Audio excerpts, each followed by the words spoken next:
भागवत गीता भगवान श्री कृष्ण के मुख से निकली हुई साक्षात वाणी है, जिसमें भगवान श्री कृष्ण ने मनुष्य के जीवन की हर समस्या का समाधान बताया है। भागवत गीता में वेदों, पुराणों और उपनिषदों का सार है। इसमें 700 श्लोक और 18 अध्याय हैं। भागवत गीता में जीवन की हर समस्या का समाधान छुपा हुआ है। जो मनुष्य भागवत गीता को अच्छे से पढ़ और समझ लेता है, वह जीवन की हर समस्या का समाधान कर मोक्ष को प्राप्त करता है। मैं आपको 88 उपदेशों के माध्यम से भागवत गीता के 700 श्लोकों और 18 अध्यायों के सार को समझाने का प्रयास करूंगी, इसलिए आप वीडियो के अंत तक जरूर बने रहे। भागवत गीता का पहला उपदेश है, आत्मा न तो जन्म लेती है और न ही मरती है, आत्मा अमर और अजर है। दूसरा उपदेश, जो मुझे सर्वत्र देखता है और सब कुछ मुझ में देखता है, उसके लिए न तो मैं कभी अदृश्य होता हूँ और न वह मेरे लिए अदृश्य होता है। तीसरा उपदेश, एक अनुशासित व्यक्ति अपना तथा समाज व देश का विकास कर सकता है। चौथा उपदेश, शिक्षा और ज्ञान उसी को मिलता है जिसमें जिज्ञासा होती है। पांचवा उपदेश, मनुष्य को जीवन की चुनौतियों से भागना नहीं चाहिए और न ही भाग्य और ईश्वर की इच्छा जैसे बहानों का प्रयोग करना चाहिए। छठा उपदेश, आत्मज्ञान की तलवार से अपने हृदय से अज्ञान के संदेह को काटकर अलग कर दो, उठो और अनुशासित रहो। सातवां उपदेश, जो पैदा हुआ है उसकी मृत्यु निश्चित है और जो मृत है उनके लिए जन्म लेना निश्चित है, इसलिए जिसे तुम बदल नहीं सकते उसके लिए शोक मत करो। आठवां उपदेश, अच्छे कर्म करने के बावजूद भी लोग केवल आपकी बुराइयां ही याद रखेंगे, इसलिए लोग क्या कहते हैं इस पर ध्यान मत दो, तुम अपना कर्म करते रहो। नौवां उपदेश, सत्य कभी दावा नहीं करता कि मैं सत्य हूँ, लेकिन झूठ हमेशा दावा करता है कि सिर्फ मैं ही सत्य हूँ। 10वां उपदेश, गलतियाँ ढूंढना गलत नहीं है, बस शुरुआत खुद से होनी चाहिए। उपदेश नंबर 11, अच्छी नियत से किया गया काम कभी व्यर्थ नहीं जाता और उसका फल आपको जरूर मिलता है, जिससे किसी को कष्ट नहीं पहुंचता तथा जो अन्य किसी के द्वारा विचलित नहीं होता, जो सुख दुख में, भय तथा चिंता में संभाव रहता है, वह मुझे अत्यंत प्रिय है। उपदेश नंबर 12, क्रोध से मनुष्य की मति मारी जाती है, यानी मूढ़ हो जाती है, जिससे स्मृति भ्रमित हो जाती है। स्मृति भ्रम हो जाने से मनुष्य की बुद्धि नष्ट हो जाती है और बुद्धि का नाश हो जाने पर मनुष्य खुद का अपना ही नाश कर बैठता है। उपदेश नंबर 13, जो मनुष्य सुख और दुख में विचलित नहीं होता है, दोनों में संभाव रखता है, वह मनुष्य निश्चित रूप से मुक्ति के योग्य है। उपदेश नंबर 14, आत्मा को न शस्त्र काट सकते हैं, न आग उसे जला सकती है, न पानी उसे भिगो सकता है, न हवा उसे सुखा सकती है। उपदेश नंबर 15, ध्यान का अर्थ है भीतर से मुस्कुराना और सेवा का अर्थ है इस मुस्कुराहट को औरों तक पहुंचाना। उपदेश नंबर 16, हृदय से जो दिया जा सकता है वो हाथ से नहीं, और मौन से जो कहा जा सकता है वो शब्द से नहीं। उपदेश नंबर 17, समय और भाग्य दोनों परिवर्तनशील है, इन पर कभी अहंकार नहीं करना चाहिए। सुकून संसार की सबसे महंगी वस्तु है, जो केवल आपको प्रभु की भक्ति से ही मिलेगी। उपदेश नंबर 18, मनुष्य की मानवता उसी समय नष्ट हो जाती है जब उसे दूसरों के दुख में हंसी आने लगती। उपदेश नंबर 19, अगर भगवान तुम्हें ज्यादा इंतजार करवा रहा है तो तैयार रहना, वो उससे कहीं ज्यादा देने वाले हैं जितना तुमने मांगा था। उपदेश नंबर 20, मन को प्रभु के साथ जोड़ दो, जहाँ प्रभु जाए वहाँ मन जाए, और जहाँ मन जाए वहाँ प्रभु साथ रहें। उपदेश नंबर 21। मुश्किलें केवल बेहतरीन लोगों के हिस्से में आती है, क्योंकि वही लोग उसे बेहतरीन तरीके से अंजाम देने की ताकत रखते हैं। उपदेश नंबर 22। अगर परमात्मा तुम्हें कष्ट के पास ले आया है तो अवश्य ही वो तुम्हें कष्ट के पार भी ले जाएगा। उपदेश नंबर 23। जो भी हुआ वह अच्छा हुआ, जो हो रहा है वह अच्छा हो रहा है, जो भी होगा वह अच्छा ही होगा। भविष्य के बारे में चिंता मत करो, वर्तमान में जियो। उपदेश नंबर 24। निंदा से घबराकर अपने लक्ष्य को न छोड़े, क्योंकि लक्ष्य मिलते ही निंदा करने वालों की राय बदल जाती है। उपदेश नंबर 25। जो सरलता से मिलता रहे उसका महत्व नहीं रह जाता। अक्सर खो देने के बाद समय, व्यक्ति और संबंध के मूल्य का आभास होता है। उपदेश नंबर 26। चिंता मत करो, क्योंकि जिसने तुम्हें इस संसार में भेजा है उसे तुम्हारी ज्यादा चिंता है। किसी और का काम पूर्णता से करने से कहीं ज्यादा अच्छा है कि अपना काम करें, भले ही उसे अपूर्णता से करना पड़े। उपदेश नंबर 27। उस दिन हमारी सारी परेशानियां खत्म हो जाएगी, जिस दिन हमें यकीन हो जाएगा कि हमारा सारा काम ईश्वर की मर्जी से होता है। उपदेश नंबर 28। ज्यादा खुश होने पर और ज्यादा दुखी होने पर निर्णय नहीं लेना चाहिए, क्योंकि यह दोनों परिस्थितियां आपको सही निर्णय नहीं लेने देती हैं। उपदेश नंबर 29। दुख का मूल कारण ही यही है कि सुख की तलाश में बाहरी दुनिया में भटकते रहना। ईश्वर की शरण में निस्वार्थ भाव से जाए, क्योंकि आपको क्या चाहिए उन्हें पता है। उपदेश नंबर 30। इंसान बिना मुहूर्त के जन्म लेता है और बिना मुहूर्त के ही दुनिया से चला जाता है, फिर भी इंसान अच्छे मुहूर्त के पीछे भागता रहता है। उपदेश नंबर 31। अगर विचार हमारे अच्छे हो और व्यवहार हमारे सच्चे हो तो कोई भी कार्य बुरा नहीं हो सकता। अगर आप क्रोध के समय थोड़ा सा धैर्य रख ले तो आप कम से कम 100 दुख भरे दिनों से बच सकते हैं।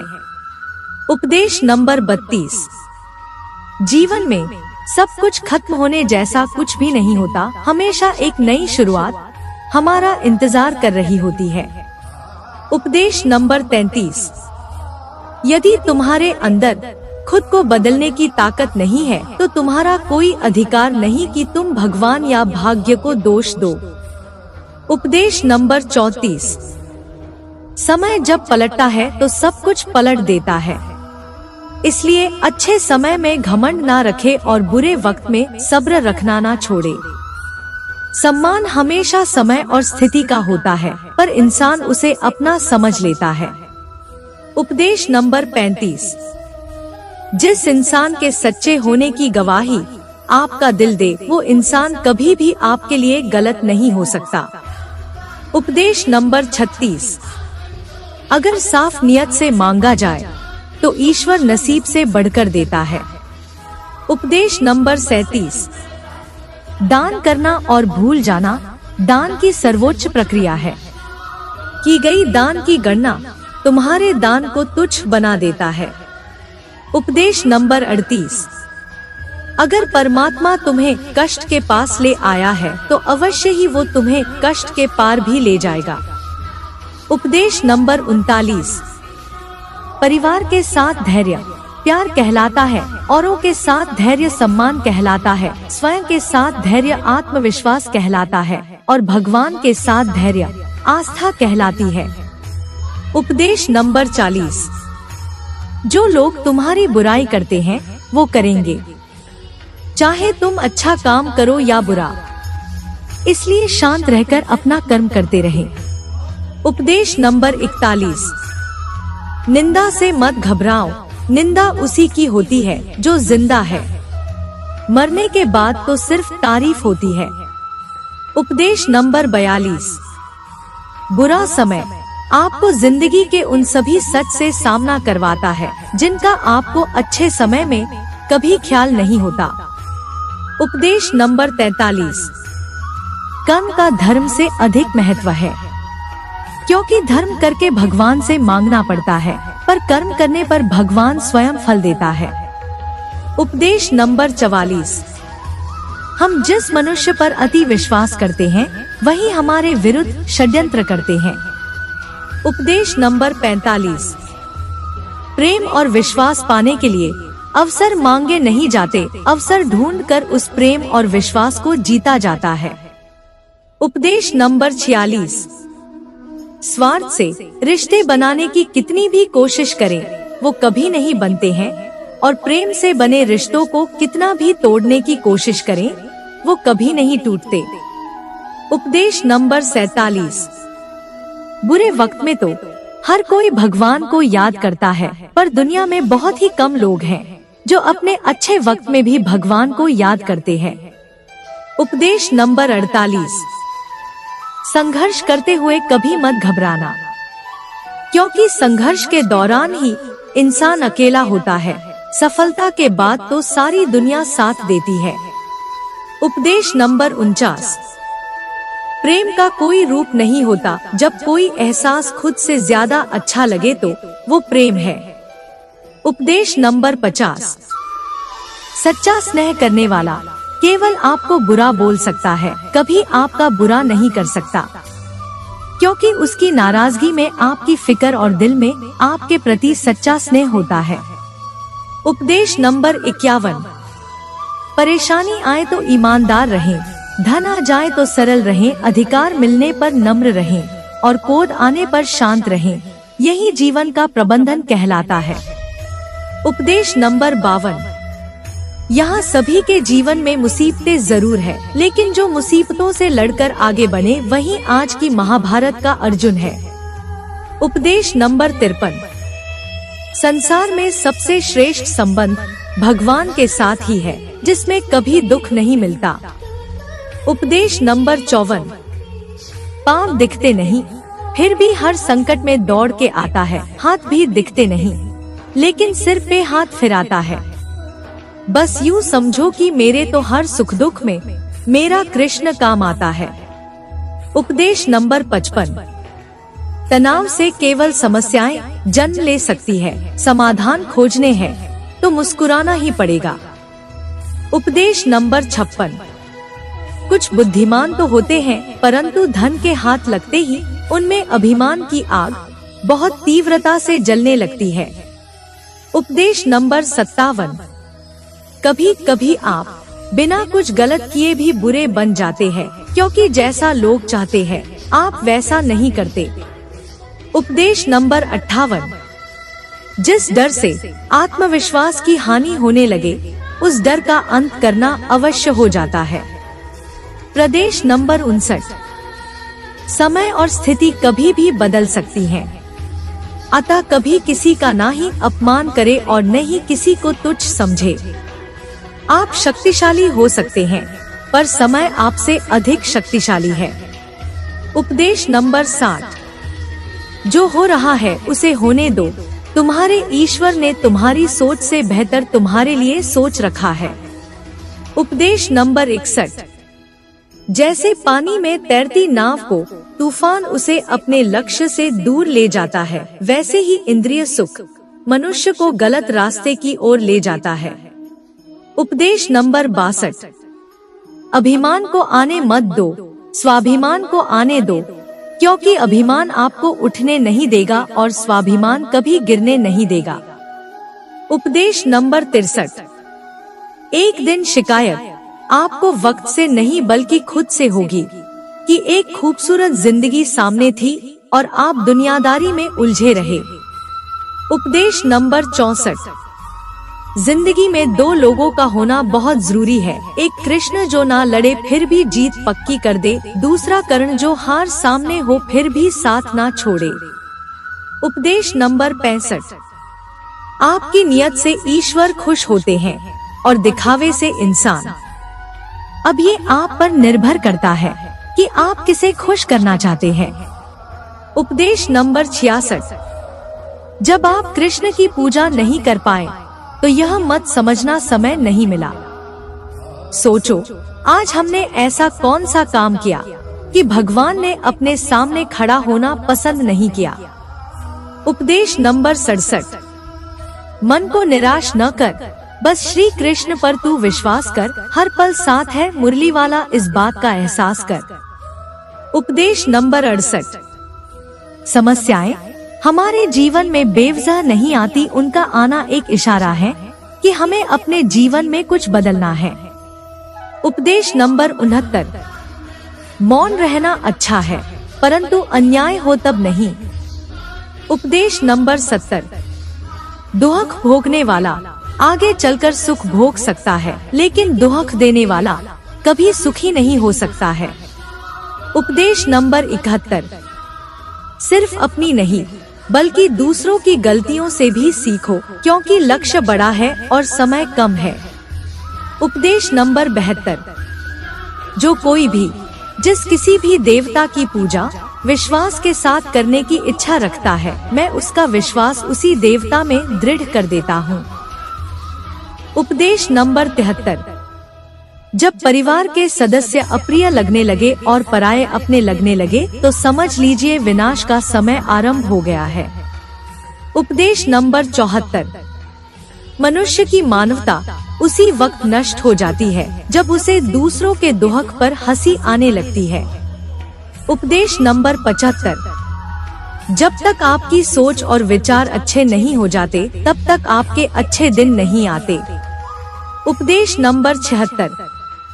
गुरु के पास जाकर विनीत और सेवा भाव से जिज्ञासा करने से गुरु दिव्य ज्ञान प्राप्त करते हैं, जिससे सारी भौतिक समस्याओं से छुटकारा मिलता है। उपदेश नंबर 77। कर्म करने में तेरा अधिकार है, उसके फलों के विषय में मत सोच, इसलिए तू कर्मों के फल का हेतु मत हो और कर्म न करने के विषय में भी तू आग्रह न कर। उपदेश नंबर 78। जो मनुष्य सभी इच्छाओं व कामनाओं को त्याग कर ममता रहित और अहंकार रहित होकर अपने कर्तव्यों का पालन करता है, उसे ही शांति प्राप्त होती है। उपदेश नंबर 79। ज्ञानी पुरुष को चाहिए कि कर्मों में आसक्ति वाले अज्ञानियों की बुद्धि में भ्रम अर्थात कर्मों में अश्रद्धा उत्पन्न न करे, किंतु स्वयं परमात्मा के स्वरूप में स्थित हुआ और सब कर्मों को अच्छी प्रकार करता हुआ उनसे भी वैसे ही करावे। उपदेश नंबर 80। श्रेष्ठ पुरुष जैसा आचरण करते हैं, सामान्य पुरुष भी वैसा ही आचरण करने लगते हैं। श्रेष्ठ पुरुष जिस कर्म को करता है उसी को आदर्श मानकर लोग उसका अनुसरण करते हैं। उपदेश नंबर 81। तू शास्त्रों में बताए गए अपने धर्म के अनुसार कर्म कर, क्योंकि कर्म न करने की अपेक्षा कर्म करना श्रेष्ठ है, तथा कर्म न करने से तेरा शरीर निर्वाह भी नहीं सिद्ध होगा। उपदेश नंबर 82। कोई भी मनुष्य क्षण भर भी कर्म किए बिना नहीं रह सकता। सभी प्राणी प्रकृति के अधीन हैं और प्रकृति अपने अनुसार हर प्राणी से कर्म करवाती है और उसके परिणाम भी देती है। उपदेश नंबर 83। योग रहित पुरुष में निश्चय करने की बुद्धि नहीं होती और उसके मन में भावना भी नहीं होती, ऐसे भावना रहित पुरुष को शांति नहीं मिलती। उपदेश नंबर 84। हमेशा संदेह करने से खुद का ही नुकसान होता है। संदेह करने वाले व्यक्ति के लिए प्रसन्नता नहीं इस लोक में है और न ही किसी और लोक में। उपदेश नंबर 85। निंदा से घबराकर अपने लक्ष्य को कभी न छोड़े, क्योंकि लक्ष्य मिलते ही निंदा करने वालों की राय बदल जाती है। उपदेश नंबर 86। जब इंसान अपने काम में आनंद खोज लेता है तब वो पूर्णता प्राप्त करता है। उपदेश नंबर 87। अपने आप को ईश्वर के प्रति समर्पित कर दो, यही सबसे बड़ा सहारा है। जो कोई भी इस सहारे को पहचान गया है वह डर, चिंता और दुखों से आजाद रहता है। उपदेश नंबर 88। व्यक्ति जो चाहे बन सकता है यदि विश्वास के साथ इच्छित वस्तु पर लगातार चिंतन करे। दोस्तों, इस वीडियो में बस इतना ही। यदि आपको यह वीडियो अच्छा लगा हो तो वीडियो को लाइक और चैनल को सब्सक्राइब जरूर कर दे। जय श्री कृष्णा।